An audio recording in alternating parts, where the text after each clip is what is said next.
बबलू का जीवन मोमो के एक छोटे से साइकिल के इर्द गिर्द घूमता था। बबलू मोमो बेचने का काम करता था, जो उसके भरे पूरे परिवार का एकमात्र सहारा था। उसके इस परिवार में उसकी पत्नी रचना, माता कमला, बहन आशा और प्यारी सी बेटी टिंकी शामिल थी।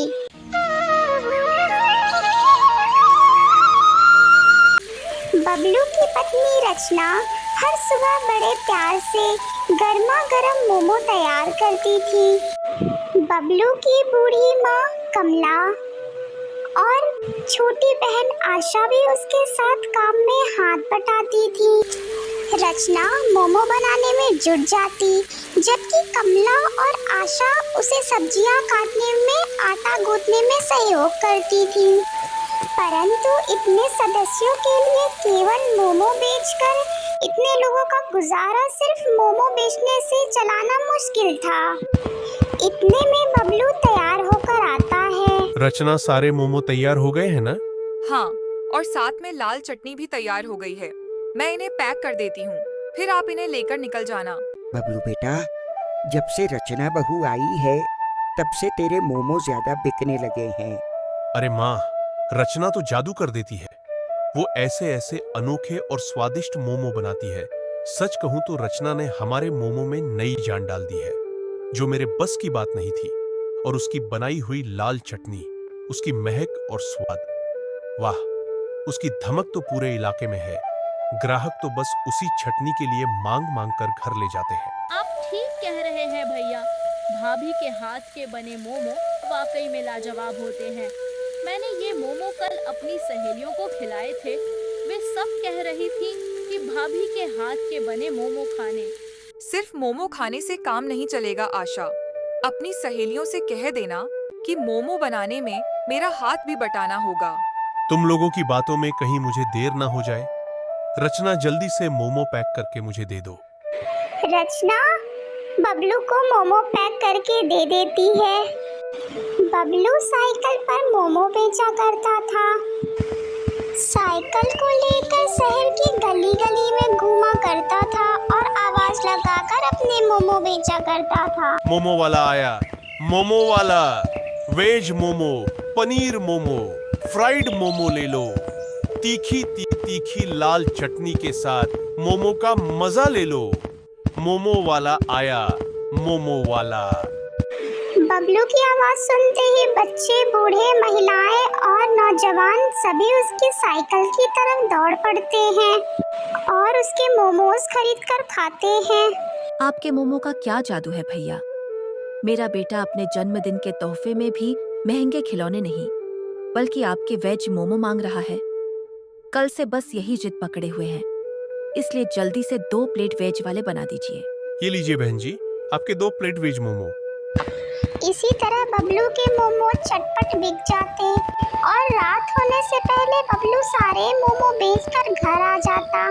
दिन गुजर रहे थे, सब कुछ ठीक चल रहा था, लेकिन एक दिन बबलू मोमोज बेचकर घर नहीं लौटा। माँ जी, रात के 8 बज गए, ये अभी तक घर नहीं आए। आता ही होगा, हो सकता है आज पूरे मोमो नहीं बिके होंगे। थोड़ा इंतजार और कर ले। रचना, आशा और कमला सभी लोग थोड़ी देर और इंतजार करती हैं, लेकिन बबलू घर नहीं आता है। तभी आशा अपनी माँ से कहती है, माँ, रात के 10 बज गए, भैया अभी तक घर नहीं आए। इतनी देर तो कभी नहीं होती थी। हाँ आशा, अब तो मेरा भी जी घबरा रहा है। माँ जी, मैं इन्हें ढूंढने जा रही हूँ। रुको बहू, मैं भी तेरे साथ चलती हूँ। मैं भी तुम लोगों के साथ चलूंगी माँ। नहीं आशा, तू घर पर रुक। टिंकी अभी बहुत छोटी है, इन्हें हम घर पर अकेले छोड़कर नहीं जा सकते। तू इनका ख्याल रखना। बबलू को खोजते खोजते कमला और रचना का दिल बैठा जा रहा था। शहर की हर गली, हर नुक्कड़ उसकी चीख पुकार से गूंज उठा, लेकिन बबलू का कोई सुराग नहीं मिला। रात का घना अंधेरा उनके डर और बेबसी पर और गहरा होता जा रहा था। तभी उसकी नज़र पड़ी एक सुनसान सड़क पर एक अधखुला और टेढ़ा मेढ़ा खड़ा मोमो का साइकिल। दोनों की सांसें रुक सी गई। अनजाने डर के साथ वे धीरे धीरे उस ठेले की ओर बढ़ी। ये तो बबलू की साइकिल है। यहाँ गिरा हुआ है और आसपास कोई नहीं दिख रहा है। अचानक रात की काली सड़क पर चमकती एक वस्तु ने उसका ध्यान खींचा। झुककर देखा तो वह एक मोबाइल फोन था, और वह कोई साधारण फोन नहीं बल्कि बबलू का फोन था। उसे वहां पड़ा देखकर ऐसा लगा जैसे उसके दिल की धड़कनें एक साथ थम सी गई हो। अब तो उसके मन में यह आशंका एक सच्चाई बनकर उभरी कि बबलू के साथ निश्चित ही कुछ बुरा हो गया है। सिसकियां भरती हुई रचना ने उसी जगह से बबलू की साइकिल उठाया और टूटे हुए दिल के साथ कमला के साथ घर लौट आई। उस रात रचना की आंखों में ना तो नींद थी और ना दिल में चैन। अगली सुबह होते ही वे दोनों सीधे थाने पहुंची और एक कांपते हाथों से बबलू की गुमशुदगी की रिपोर्ट दर्ज कराई। हम बबलू को ढूंढने की पूरी कोशिश करेंगे। जैसे ही बबलू की कोई खबर मिलेगी हम आपको सूचित कर देंगे। ठीक है साहब। रचना और कमला दोनों पुलिस स्टेशन से घर आ जाती हैं, लेकिन उन्हें बबलू को खोने का डर अंदर ही अंदर खाया जा रहा था। रचना ने मोमो बनाना बंद कर दिया, जिसके कारण धीरे धीरे घर में भूखमरी की हालत आ गई। माँ, तुमने बहुत दिनों से खाना नहीं बनाया, मोमो भी नहीं बनाया। मुझे बहुत भूख लगी है। माँ, बाबा कब आएंगे? तुम मोमो बनाना कब शुरू करोगी? बाबा मोमो बेचने जाएंगे तब हमारे घर में खाना बनेगा ना? नहीं टिंकी, मैं मोमो बनाऊंगी। बाबा जल्दी घर आएंगे, लेकिन उनके आने से पहले घर में खाना जरूर बनेगा। कोई भूखा नहीं रहेगा। लेकिन बहू, ये सब कैसे होगा? मोमो बेचने कौन जाएगा? बबलू का तो कुछ पता नहीं। पुलिस ने भी अब तक कोई खबर नहीं दी। माँ जी, मोमो मैं बेचने जाऊंगी। लेकिन भाभी, आप मोमो कैसे बेचोगी? जैसे तेरे भैया बेचते थे साइकिल पर, वैसे मैं ठेले पर बेचोगी। बहू, तू ठेले पर मोमो बेचेगी? हाँ माँ जी, मैं बचपन में बहुत थाला चलाया करती थी। मुझे थाला चलाना अच्छे से आता है। मैं कल से मोमो बेचने जाया करूंगी। दूसरे दिन रचना सुबह उठकर मोमो बनाने लगती है। आशा और कमला भी उसकी मदद करती हैं, जिसके बाद वे ठेला पर अपना मोमो लेकर बेचने निकल जाती है। मोमो वाली आई, मोमो वाली, वेज मोमो, पनीर मोमो, फ्राइड मोमो ले लो, तीखी तीखी लाल चटनी के साथ। मोमो का मजा लो। मोमो वाली आई, मोमो वाली। मोमो खरीदने के लिए लोगों की भीड़ उमड़ पड़ती है। बेटी, तुझसे पहले साइकिल पर एक मोमो वाला आया करता था। वो भी बिल्कुल ऐसे ही आवाज लगाता था, लेकिन वो बहुत दिन से आ नहीं रहा। उसके मोमो बड़े स्वादिष्ट होते थे। कोई बात नहीं, तू अपने मोमो का स्वाद चखा दे। बहुत दिनों से मोमो नहीं खाए। ये लो अम्मा, आपके मोमो। तेरे मोमो में बिल्कुल वही स्वाद है। माँ जी, मैं उनकी पत्नी हूँ। उनके मोमो मैं ही बनाती थी। अच्छा, लेकिन वो क्यों नहीं आया? रचना उन्हें सारी बात बताती है। तू चिंता मत कर बेटी, तेरा पति तुझे जल्दी मिल जाएगा। मेरा आशीर्वाद तेरे साथ है। अच्छा माँ, मैं चलती हूँ। मुझे दूसरी गली भी जाना है। ठीक है बेटी। रचना अपनी मोमो का ठेला लेकर दूसरे गली में मोमो बेचने के लिए चल देती है। मोमो वाली आई, मोमो वाली, वेज मोमो, पनीर मोमो, फ्राइड मोमो ले लो, तीखी तीखी लाल चटनी के साथ। मोमो का मजा लो। मोमो वाली आई, मोमो वाली। दूसरी गली में रचना के सारे मोमो बिक जाते हैं। रचना पैसे लेकर घर आ जाती है। पूरे 6 दिन के बाद रचना के घर में खाना बनता है। सबको खाना खिलाकर वो खुद भूखे ही सोने लगती है। ये क्या भाभी, आपने हमें तो खाना खिला दिया, लेकिन खुद नहीं खाया। मुझे भूख नहीं है आशा। भाभी, अगर आप खाना नहीं खाओगी तो मोमो बेचने कैसे जाओगी? भैया के जाने के बाद तो आप ही हम लोगों का सहारा हो। आप अपना खुद का ख्याल नहीं रखोगी तो मेरा घर बिखर जाएगा। आशा, तू थाली में खाना लेकर आ, मैं रचना को खाना खिलाती हूँ। आशा थाली में खाना लेकर आती है। कमला अपनी बहू के सामने बैठ जाती है। यह देखकर जैसे रचना के मन में एक बोझ हल्का हो गया। परिवार के इस सहारे और एकता ने उसके अंदर एक नई हिम्मत भर दी और प्यार से अपने हाथों से उसे खाना खिलाती है।